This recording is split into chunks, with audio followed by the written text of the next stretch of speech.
Hamas যোদ্ধারা শুধু ফিলিস্তিনিকে নয় বরং তুরস্ককেও রক্ষা করছে, এমনই এক বিস্ফোরক মন্তব্য করেছেন তুর্কি প্রেসিডেন্ট এরদোয়ান। তিনি জানান, গাজা উপত্যকায় স্বাধীনতাকামী সংগঠন হামাসকে পরাজিত করার পর ইসরায়েল থেমে থাকবে না, বরং তারা তুরস্ক দখলের পথেও এগিয়ে আসবে। দ্য টাইমস অফ ইসরায়েলের এক প্রতিবেদনে বলা হয়, বুধবার তুরস্কের রাজধানী আসকারায় সংসদীয় দলের সঙ্গে বৈঠকে এমন আশঙ্কা ব্যক্ত করেন তুর্কি প্রেসিডেন্ট। তিনি জানান, তুরস্ক সবসময় হামাসের পাশে থাকবে। গাজার স্বাধীনতাকামী এই সংগঠনটি তাদের মাতৃভূমির স্বাধীনতার জন্য লড়াই করছে এবং একই সাথে আনাতোলিয়াকেও রক্ষা করছে।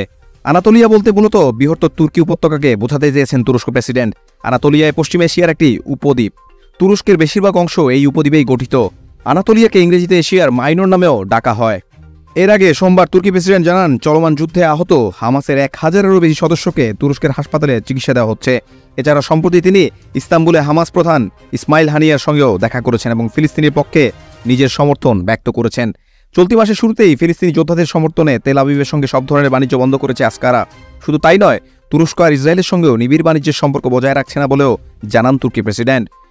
এমনকি এ ধরনের সম্ভাবনার বিষয়টিও বন্ধ হয়ে গেছে বলে মন্তব্য করেন এরদোয়ান।